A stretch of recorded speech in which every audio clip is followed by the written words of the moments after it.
Meus queridos, conforme o nosso diácono Flávio já antecipou na oração, a partir desse momento nós oferecemos a possibilidade, a alternativa para os pais de criança de até 7 anos de conduzir suas crianças para salas.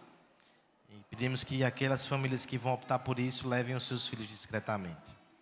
Mais uma vez eu reforço aquela questão. Eu sei que as crianças imediatamente ali depois de 7, algumas têm tido dificuldade com a transição, mas insisto que fiquem, que os pais nos ajudem com isso. Achamos que é importante para a vida espiritual das suas crianças e nos esforçaremos para falar mais com elas. Peço até a compreensão da igreja. As ilustrações terão que ser mais infantis pelo bem das nossas crianças, tá certo? É um gesto de amor para com elas, se nós entendemos que é importante que elas fiquem e entendam a pregação e participem conosco. Voltamos hoje para Salmos, nossa série nos Salmos Reais. E vamos para o último Salmo Real, propriamente dito. A série não termina, mas o último Salmo Real, propriamente dito, é esse.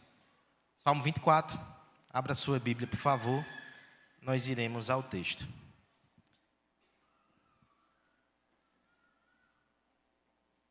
Mais uma vez eu aviso às crianças que faltou dizer que podem erguer as mãos aí. Nossa irmã Mica está ali, né, com Ana Lu também, com um pequeno guia para ajudar a acompanhar o sermão. Então, se tem uma criança do seu lado aí, peço que vocês nos ajudem, tá certo? Eu não vou passar as ilustrações todas agora. Ao longo do sermão, eu vou pedindo. Isso vai nos ajudar a interagir um pouco mais, tá certo? Salmo de número 24. Esse é o texto que o Senhor separou para nós nessa noite. E que texto, irmãos? Que o Senhor me ajude a não atrapalhar a verdade tão gloriosa, poderosa, bonita que tem nesse texto. Salmo 24. Acompanha a letra. Enzo lá atrás, ó. Enzo atrás de Enzo, né? Diz assim a palavra de Deus. Acompanhe com fé e esperança a leitura. Ao Senhor pertence a terra e tudo que nela se contém, o mundo e os que nela habitam. Fundou-a ela sobre os mares, e sobre as correntes a estabeleceu. Quem subirá ao monte do Senhor? Quem há de permanecer no seu santo lugar? O que é limpo de mãos e puro de coração, que não entrega a sua alma à falsidade, nem jura dolosamente. Este obterá do Senhor a bênção e a justiça do Deus da sua salvação. Tal é a geração dos que o buscam, dos que buscam a face do Deus de Jacó. Levantai, ó portas, as vossas cabeças. Levantai-vos, ó portais eternos, para que entre o Rei da Glória. Quem é o Rei da Glória? O Senhor, forte e poderoso. O Senhor, poderoso nas batalhas. Levantai, ó portas, as vossas cabeças. Levantai-vos, ó portais eternos, para que entre o Rei da Glória. Quem é esse Rei da Glória? O Senhor dos Exércitos. Ele é o Rei da Glória. Vamos orar. Louvado e exaltado seja o teu nome, Senhor, o Rei da Glória, nosso Senhor e nosso Salvador. Que privilégio é estar na tua presença. Nós pedimos a bênção especial de ainda ouvi-lo nessa noite, Senhor. Nós não merecemos nem estar aqui, mas por tua graça nos trouxe. Fale conosco, Senhor, precisamos te ouvir. Aumenta a nossa admiração por ti. Nos faz celebrar o teu nome e a tua vitória. É isso que nós te pedimos em nome de Jesus. Amém. Amém. Olha aí as crianças participando, tá vendo? Começo com uma crônica de Clarice Lispector. Que sim, depois eu precisei conferir se ela é dela mesma, né? É um daqueles personagens da internet que tem frases atribuídas a elas que nem sempre são. Essa crônica, muito interessante, ela se chama O Milagre das Folhas. Irei parafrasear, mas basicamente a autora diz assim: milagres não acontecem comigo. De milagres eu só ouço falar. De alguma forma isso é útil para me dar alguma esperança. Mas confesso que às vezes me traz uma certa revolta. Porque outros, e não eu. Não, eu não presencio milagres. Me parece que eu sou daquelas que foi destinada a empurrar pedras grandiosas morro acima. E não estou entre as tais que recebe os seixos polidos, limpos, arredondados e prontos. Mas a certa altura da crônica, eu preciso dar um pulo. Ela diz o seguinte: mas tem um milagre, que ele é um tanto quanto recorrente, e eu preciso reconhecer. O milagre das folhas. Por vezes, enquanto eu caminho na cidade, pelas ruas mais aleatórias e diversas possíveis, folhas vêm na minha direção. Eu as recebo como se fossem entregues pelo céu.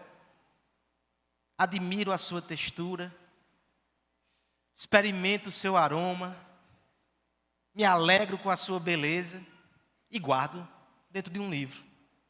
Alguns dias depois eu encontro, ela já não é tão bela assim, eu descarto, porque eu não fico me apegando à nostalgia. Mas eu tenho o milagre das folhas. Elas sempre, costumeiramente, vêm na minha direção. Um dia destes, inclusive, uma delas veio mesmo na direção dos meus cílios. Achei uma delicadeza enorme da parte de Deus. O que a autora nos ensina com isso? Talvez a perceber pequenos milagres que são por vezes ignorados por nós.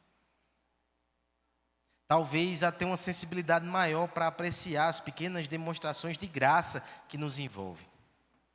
Talvez nos ensinar a celebrar, ou então a entender que tem vitórias que a gente nem entende, que a gente nem percebe, mas são valiosas. Imagina que você está andando ao lado da cronista e vê ela pegar aquela folha, ou então a folha que toca o cílio, que representa o quê? Uma visão renovada a partir daquela dádiva. E para ela aquilo é tão especial, ela olha para aquela folha e você olha para o lado assim e acha aquilo nada. Às vezes isso nos acontece. Acontece com a gente. Vitórias que para nós são preciosas, milagres das folhas que são ignoradas por aqueles que estão ao nosso redor, porque nem sequer percebem isso. As crianças talvez podem imaginar, por exemplo, que você está mergulhado ali no seu jogo. Para os seus pais, aquilo é um mero aborrecimento ou distração, né? Desliga isso, menino. Vai fazer a tarefa, mas amanhã é sábado. E de repente você consegue vencer ali uma fase difícil.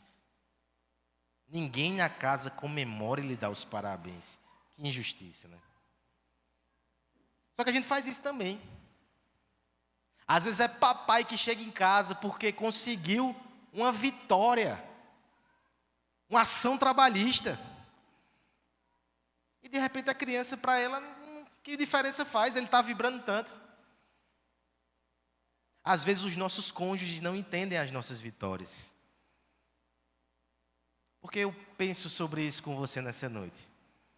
Porque às vezes a gente não entende as vitórias também da palavra de Deus. Quantas vezes a gente não entende a vitória descrita aqui nesse salmo? O próprio salmo em si, ele é de difícil compreensão. Porque ele parece falar sobre um assunto até o verso 6, né? E a partir do verso 7 há uma guinada, como se fossem duas cenas completamente distintas. Mas basicamente, deixa eu lhe falar sobre o contexto histórico, usual e litúrgico desse texto. O contexto histórico, ele se refere ao momento que Davi finalmente pega a arca e leva para Jerusalém. E leva para o templo. A presença de Deus entrando pelo templo que fica em Sião. Davi toma a cidade de Jerusalém, dos jebuseus, e agora finalmente a arca pode ir à capital. Que vitória! O povo celebra, o salmo é escrito e ele é continuamente repetido para evocar a grande vitória consumada do Rei da Glória. Só que eu leio isso aqui em casa, eu não vejo a procissão. Eu não vejo a arca. Talvez eu nem entenda o que está acontecendo.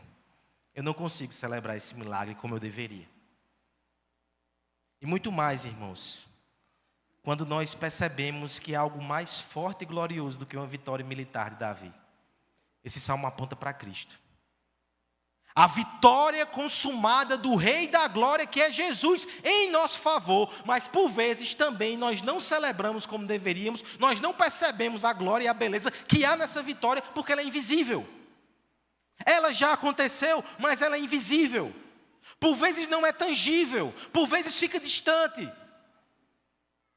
Mas que essa folha do céu possa pousar nos seus cílios hoje. E que você entenda, por graça, como essa vitória é importante. Não só a vitória de Davi, mas a vitória consumada do Rei da Glória, Jesus Cristo. Como é que faremos ou observaremos isso? Nós só iremos valorizar essa vitória consumada do Rei da Glória da forma adequada, se a gente entender 3 coisas sobre a presença de Deus. Primeiro, versos 1, 2 e 3, nós precisamos entender que a presença de Deus ela é preciosa. Depois, verso 3 mais uma vez, e agora até o 6, nós precisamos entender que a presença de Deus é perigosa. Mas por fim, voltando um pouco novamente, só para entender melhor e aprofundar-se nas lições do texto, do verso 5 ao verso 10, nós veremos também que a presença de Deus é graciosa. Só iremos compreender e celebrar a vitória consumada do Rei da Glória, na medida que a gente entende que a presença de Deus é preciosa, perigosa e graciosa. É a dinâmica do Evangelho. Ouçamos o Evangelho no Salmo 24. Eu quero convidar você a ler nesse instante os versos de 1 a 3 e nós iremos considerar essas verdades com calma, com atenção e com esperança. Diz assim a palavra de Deus: ao Senhor pertence a terra.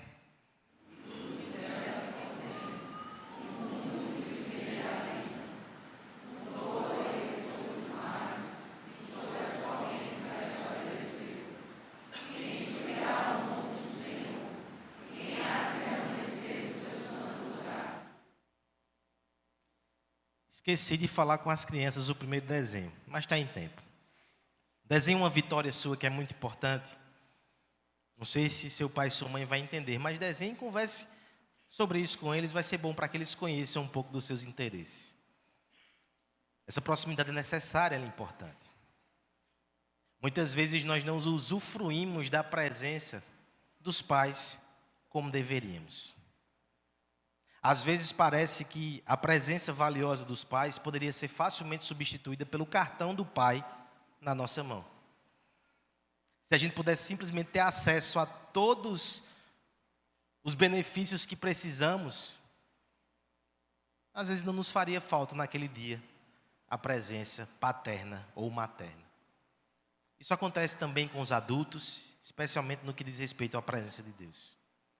Sempre há o risco da gente ficar tão encantado com as coisas que Deus nos dá, e Ele é bom, Ele dá muita coisa. Viu? Você não viu, não? E de repente a gente perdeu o brilho e a santa expectativa e a alegria que envolve ter Ele, como a presença dEle é preciosa. Ano passado, uma das leituras que me desafiou bastante é de um livro que eu esqueci o nome. Acho que é Desejo pelo Céu. Um livro que não foi muito apreciado, não. Foi em uma conferência fiel que eu fui ano passado e foi dado. A editora estava entregando aquele livro, talvez não teve uma vendagem tão interessante. Anseio pelo céu. Como é que isso não foi alvo de interesse, né? A tese do autor era justamente um pouco daquilo que eu estou introduzindo para vocês aqui. A teologia reformada, veja, não é outro arraial, é a teologia reformada, que muitas vezes tem uma perspectiva encarnacional, física e concreta do novo céu e da nova terra,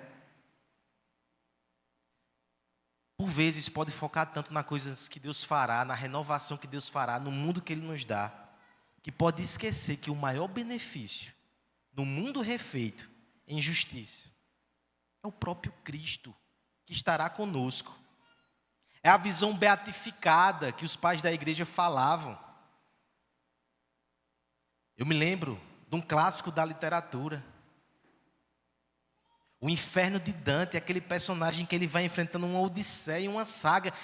E o final da sua história, spoiler, ele encontra Deus. E o texto vai narrar que ele encontra o amor que move os céus e as estrelas. E ali termina o livro. Sabe aquelas histórias que o final é casamento, é celebração.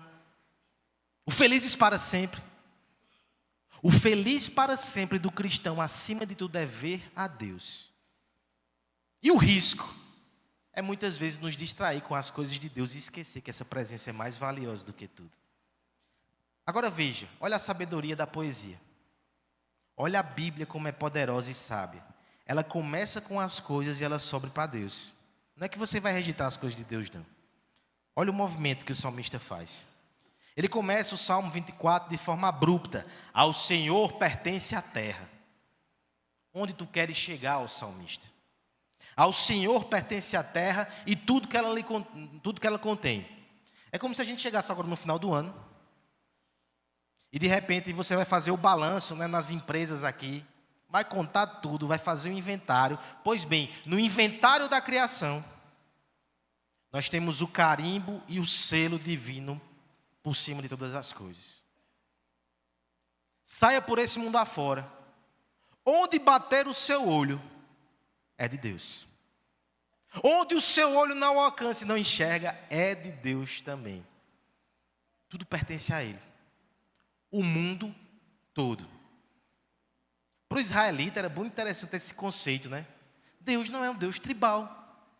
Deus não é o Deus que habita só entre nós. O mundo todo pertence a Ele.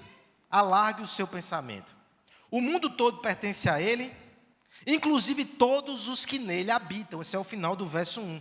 Tudo pertence a Deus. Você usufrui de alguma coisa nessa vida? Claro que usufrui. Você está vestido.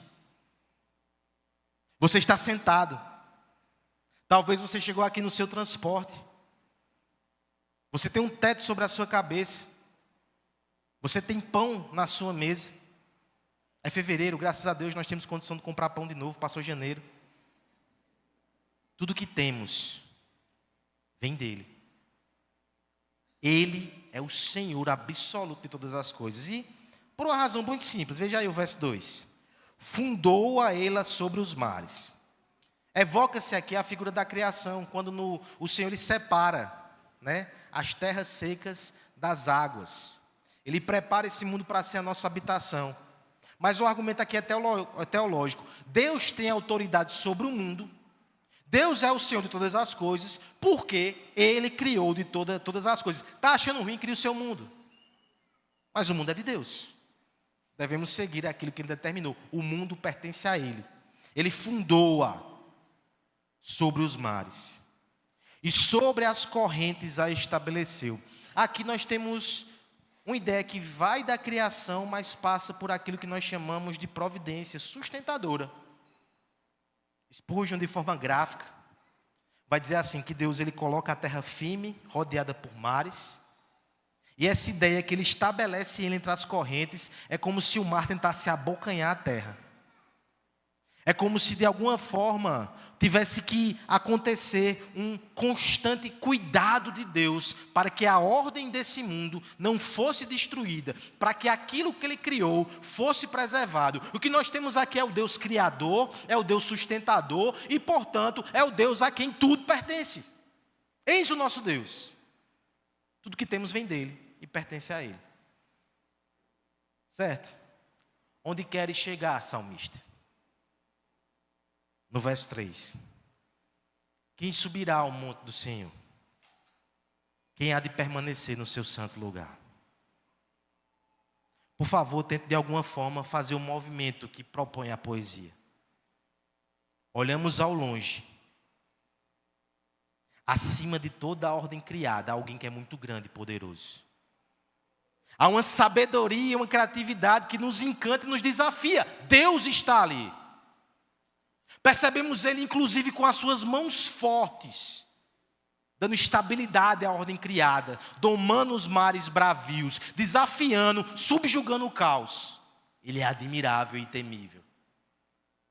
De repente, no meio desse cenário tão deslumbrante, percebemos a sua mão criando um monte. E a sua bênção sendo colocada no pináculo daquele templo de areia e de pedra. Por favor, perceba o privilégio. Esse Deus tão grandioso escolheu um lugar para habitar e ali ter comunhão com o seu povo.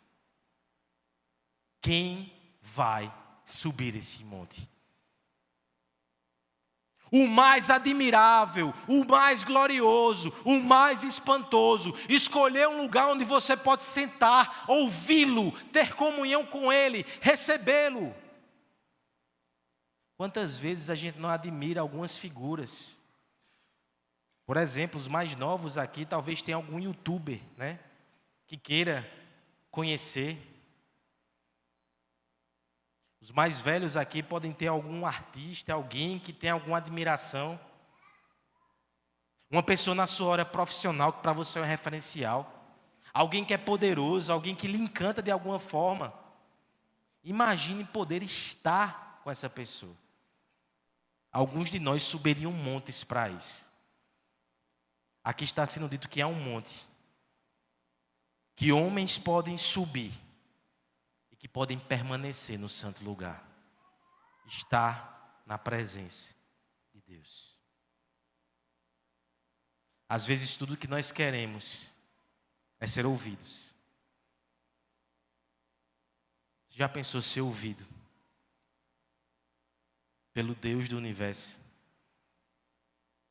Às vezes tudo que precisamos é alguém que note, que dê atenção. Você já pensou que os olhos de Deus estão voltados na sua direção? Nos animamos para encontrar pessoas. Elas pertencem a Deus. Ele nos dá pessoas. Mas quanto mais deveríamos nos animar a encontrar o próprio Deus? Não tem dinheiro que pague o que fizemos aqui essa semana. Talvez alguns tenham pensado, para que uma vigília? Isso lá é coisa de igreja reformada. Orar é coisa de igreja reformada.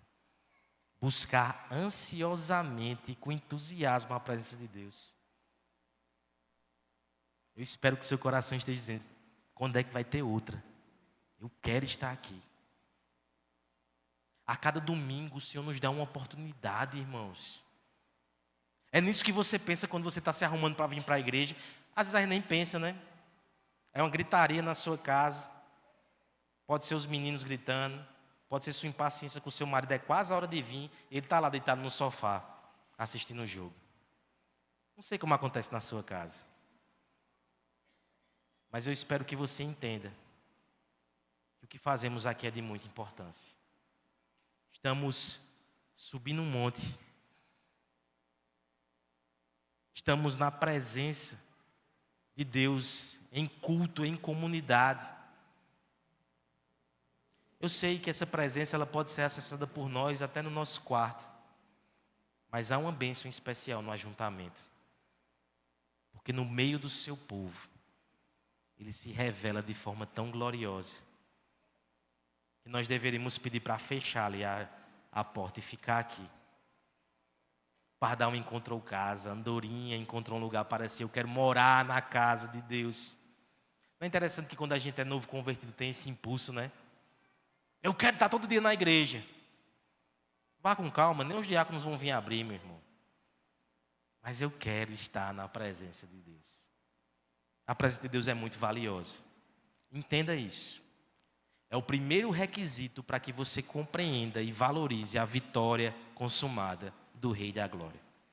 Mas o segundo requisito para que a gente valorize de forma adequada essa vitória é entender que ela também é perigosa.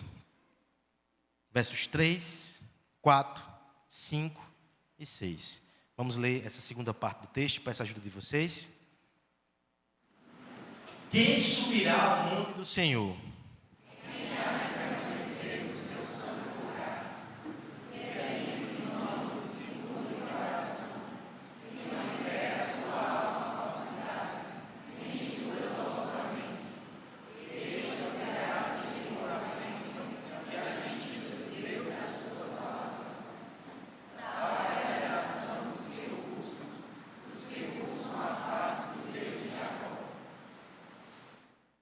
Imagine que um determinado dia, talvez um feriado, talvez nas férias, Yasmin foi com Larissa lá para Guarabira, tem um sítio da família, foi visitar lá uns familiares, e ela passou o dia correndo e brincando. Quando chega no final do dia, deixa eu melhorar o exemplo, é dia 31 de dezembro, ela está com a sua roupa branca, né? Sua mãe está com a roupa branca, pronto para ir para outro lugar onde vão esperar o ano virar com a família. E a mãe diz assim: vem, Yasmin, vamos embora para casa. De repente a menina vem correndo com aquela empolgação e abraça Larissa, só que ela está toda enlameada, ela estava rolando na lama. Se fosse no comercial de Omo, a mãe riria, pegaria a roupa, colocaria um Vanish, mostraria o Vanish assim, estava tudo feito. Mas esse tipo de mãe é só o mercado publicitário que acredita e vende, né? Uma mãe normal. Menina! Do mínimo seria isso. Até mesmo nas presenças assim dentro de casa, quando estamos enlameados e sujos, isso causa algum problema ou embaraço. Que diremos nós do nosso encontro com Deus? A presença de Deus pode ser muito perigosa por causa disso. Esse texto, eu já falei, ele faz referência a possivelmente um momento histórico, que a arca finalmente chega em Jerusalém. Aquele momento está lá descrito em 2 Samuel capítulo 5, você pode ler em casa. Até o verso 6 é muito interessante, porque só vai descrevendo aquela transferência e vai mostrando o rei fazendo festa e o povo celebrando. Mas a partir do verso 7 acontece uma coisa muito esquisita. A arca, de repente, ela começa a cair. E um homem corre e coloca a mão para tentar segurá-la. Você sabe o que acontece? Ele é fulminado. A presença de Deus é perigosa. A festa ficou um pouco prejudicada. Davi e os demais foram lembrados ali da seriedade, da solenidade, do que significa estar na presença de Deus. Nós precisamos ser lembrados disso nessa noite também. Olha como o texto vai nos dar esse elemento também. Primeiro, no verso 3, fala: quem subirá ao monte do Senhor? Tim Keller, comentando esse texto, vai dizer: a subida de uma montanha é uma das formas que Deus já usa para deixar muito claro que não é fácil estar com Ele. Exige um desafio tão difícil, talvez na verdade seja impossível subir uma montanha. Agora veja que a descrição ela vai ficando mais forte, né? Quem há de permanecer no seu santo lugar? Há uma pureza. Quando nós subimos a alturas muito elevadas, nós temos dificuldade para respirar. Eu só sei isso teoricamente. Nunca subi em lugar muito alto não, nem quero. Mas há uma densidade diferente do ar que causa um incômodo. Imagine nessas alturas tão santas da presença de Deus. É o santo lugar. Quem é que pode subir? É a pergunta: quem é que pode subir e quem é que pode ficar nesse lugar? Deus dá esse privilégio, Deus permite esse acesso, mas Ele coloca um edital e nós não temos o direito de mexer nas cláusulas. Olha as cláusulas que estão aí dispostas no verso 4. Quem pode subir e quem pode permanecer? O que é limpo de mãos e puro de coração. Vamos interpretar esse texto da forma que nos seja mais favorável. Pareceremos muito santos, mas estaremos tentando domesticar o leão da exigência da lei de Deus. Assinado, fariseus. Esses homens brigavam com Jesus pela questão de lavar as mãos antes das refeições. Meu Deus, que hermenêutica é essa? Não é disso que o texto fala. Ah, se fosse. No tempo da Covid, estava todo mundo salvo pelas obras. Álcool gel para cima, pronto, resolvido. A limpeza das mãos, a pureza do coração, elas estão conectadas. É a ideia que meu coração é puro, os puros verão a Deus. Minhas motivações, elas são límpidas. Eu não tenho dubiedade na minha alma, eu só quero Deus. Meu desejo é santo. E minhas mãos também. A pureza é interna, a pureza é externa. Exigência forte, viu? Quando olhamos para as nossas mãos, será que confiamos que ela vai passar nesse escrutínio? Será que nunca usamos ela para tocar na sujeira desse mundo? Será que ela passa no raio-x do Senhor? E o coração? A gente erra até quando a gente acerta.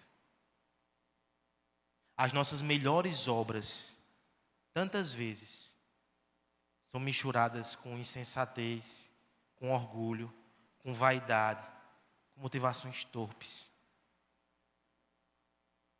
Será que você sobe nesse monte? Olha a segunda parte do texto. O que não entrega a sua alma à falsidade, nem jura dolosamente. O entregar a alma à falsidade é uma expressão que quando a gente lê da primeira vez, não está falando de quê aqui? É interessante que a estrutura, ela é semelhante ao verso 1 do capítulo 21, do Salmo 25. Verso 1 do Salmo 25. A ti, Senhor, elevo a minha alma. Entregar a alma à vaidade, elevar a alma é o mesmo verbo. Isso aqui é sinônimo de adoração.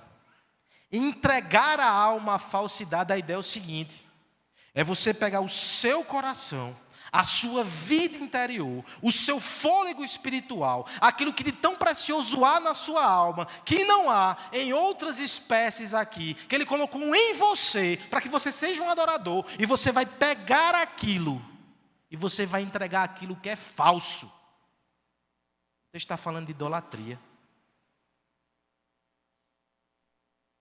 É interessante que depois, irmãos, o paralelo também explica. E não jura dolosamente. O jurar dolosamente aqui é o israelita, que faz juramentos religiosos, que se compromete com a religião, mas jura dolosamente porque entrega o seu coração à vaidade, à falsidade, à idolatria. Em resumo, nós temos aqui as duas tábuas da lei.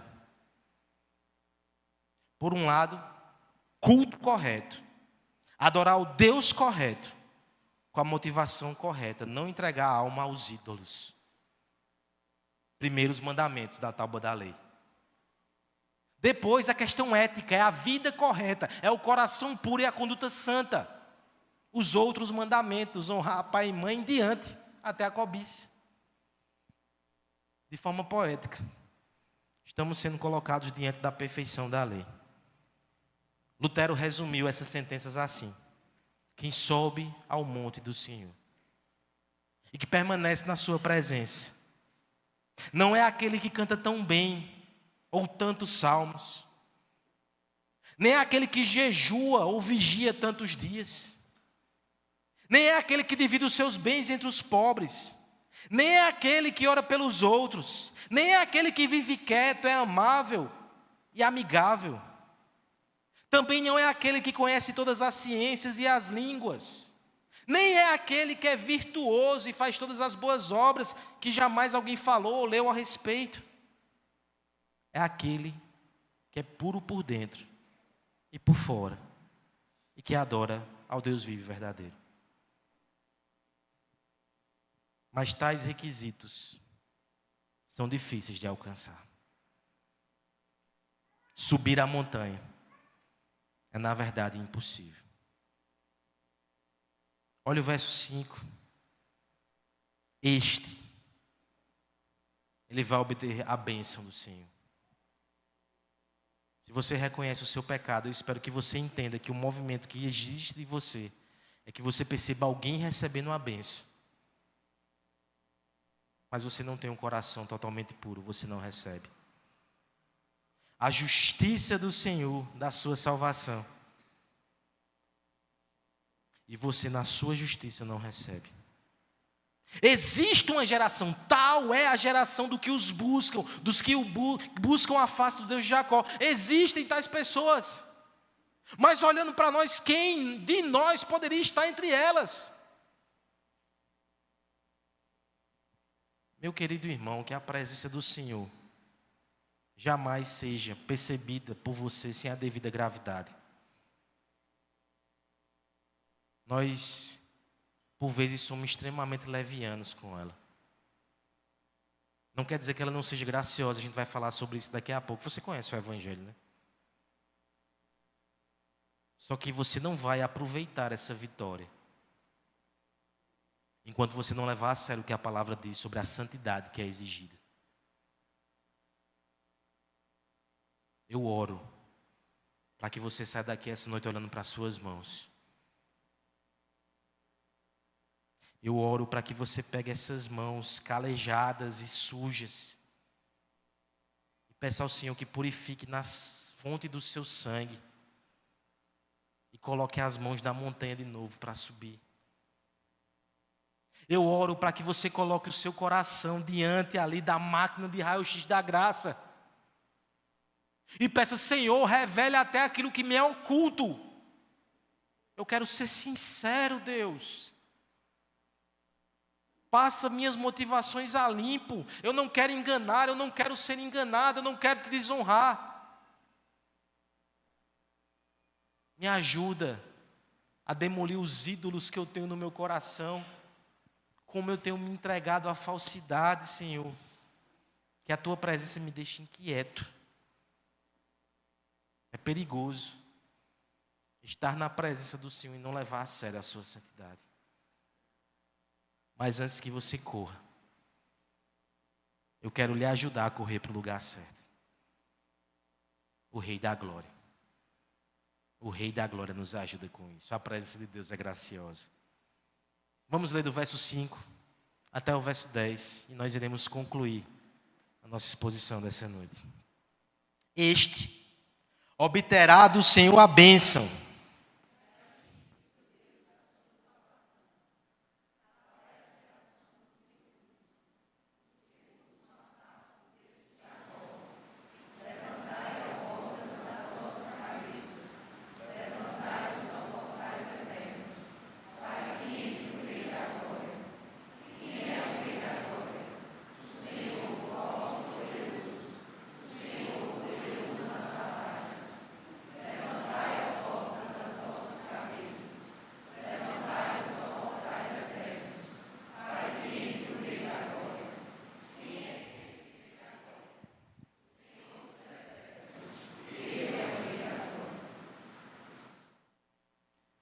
Um fato muito interessante, que faz parte da nossa cultura nordestina aqui, é um fenômeno chamado de sebastianismo.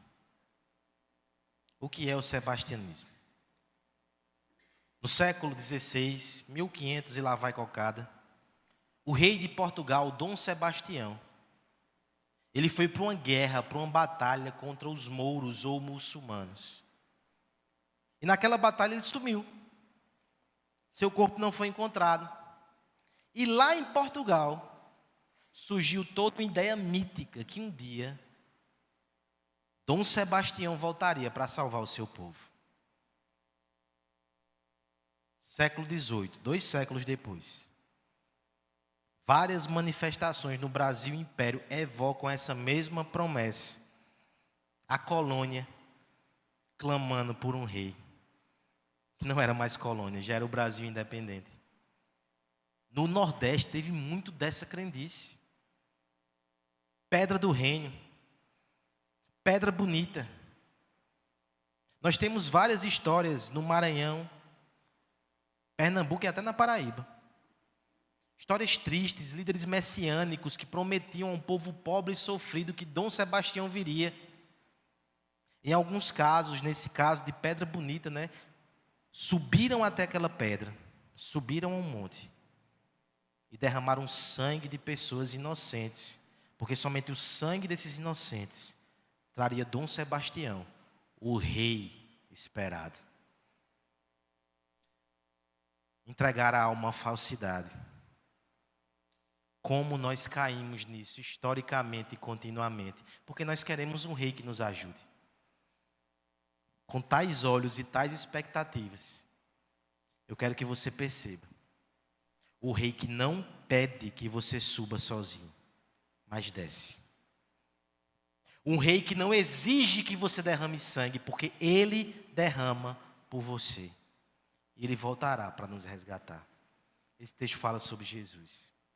Depois de estabelecer os requisitos, mas ao mesmo tempo dá pistas de graça, porque, por exemplo, eu passei por cima, talvez isso tenha atinado na sua cabeça. É dito que tem alguém que vai receber a bênção, mas tem alguém que vai receber a justiça. Isso é muito interessante. Justiça que é recebida, justiça que é exigida, justiça que é recebida, tudo vem de Deus, é evangelho. Romano está aqui.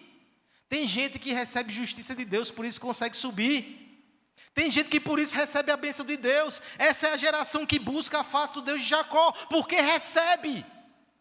É no meio dessa pregação poética e tipológica do Evangelho da graça de Deus que a cena muda abruptamente. Depois do edital, depois dos requisitos, nós temos alguém exigindo acesso. Na história contextual, é o rei Davi encenando a sua entrada em Jerusalém com a arca.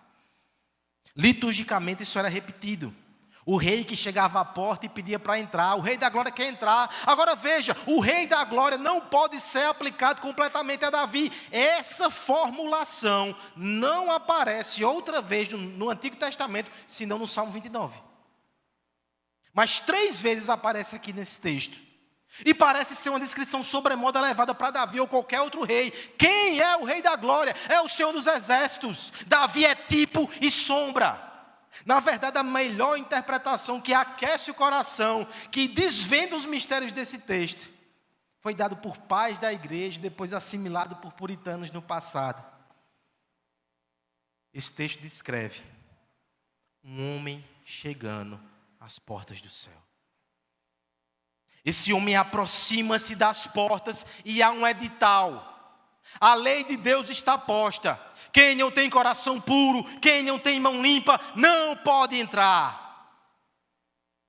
Mas esse homem aproxima-se dos portões e diz: levantai, ó portais eternos.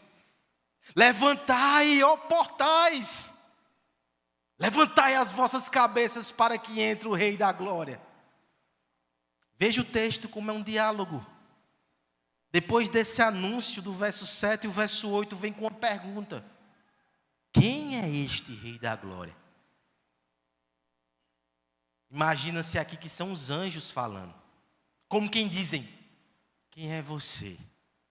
Para rogar para si o direito de entrar no palácio celestial. Quem é este Rei da Glória? O diálogo prossegue. O Rei da Glória é o Senhor. É Deus. Forte e poderoso. O Senhor poderoso nas batalhas. O que nós temos aqui é um triunfo militar. Assim como Davi, depois da vitória sobre os jebuseus, entra pelas portas de Jerusalém com triunfo, nós temos aqui o guerreiro divino, o Deus Todo-Poderoso, o Senhor dos exércitos, que venceu, não com a espada, mas com a cruz. Ele encarnou, viveu vida perfeita, levou os nossos pecados e maldições no madeiro, ressuscitou para a nossa justificação e agora ascende aos céus, chega nos portões e diz: eu venci. Eu conquistei, e é como homem, como carne, que eu vou entrar nesse lugar. Há um homem no céu. A nossa carne, o nosso sangue, os nossos ossos, já há um de nós no palácio celestial. Abram os portões, o Rei da Glória chegou. Os portões se abrem, os anjos percebem, Jesus voltou. Eles se curvam em adoração. E o nosso rei vai desfilando pelas ruas da Jerusalém celestial. Ele chega diante do trono e da presença de Deus. Ele se senta. E é lá onde ele está até hoje, intercedendo por nós. A graça e a evangelho nisso. Eu não mereço esse acesso. Eu sei que você não merece também, eu espero que você saiba. Mas se você entregou a vida ao Rei da Glória, essa vitória, esse acesso, essa promessa e essa esperança é sua também. Ainda que lhe seja negado nessa terra tantos acessos, tantos assentos, tantas cadeiras. Ainda que por vezes você seja ferido pelo aguilhão da solidão. Ainda que você por vezes não consiga. Mas Ele conseguiu por você. Ele tem mãos limpas, Ele tem coração puro, Ele não se entregou à vaidade, Ele se entregou ao Deus verdadeiro em santidade e fez isso por mim e por você. Se você ama esse Cristo, confia nesse Cristo, essa é a sua vitória.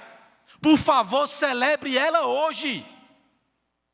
Veja o milagre da cruz. Que do céu essa folha caia sobre os seus cílios. Te ajude a ter uma visão diferente, a ter uma perspectiva diferente. Você deveria cantar com todo o fôlego ao Deus da sua salvação. Você deveria se alegrar nesse culto. Você deveria servi-lo com entusiasmo. Você deveria sorrir na cara do desespero. Você deveria buscar mãos puras, porque a mão mais pura do mundo foi furada e transpassada por você.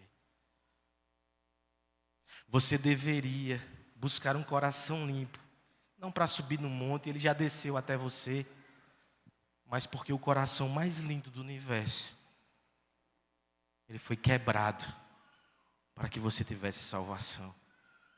Não entregue a sua alma à vaidade, entregue ao Rei da Glória. Faça isso nesse momento mais uma vez. Ou faça pela primeira vez, se você ainda não fez. Nós vamos orar. Vamos agradecer a Deus. Eu quero pedir que os presbíteros se aproximem, os irmãos da música também. Porque iremos sentar na presença do Rei da Glória. Ore, adore. Prepare o seu coração para participar desse momento.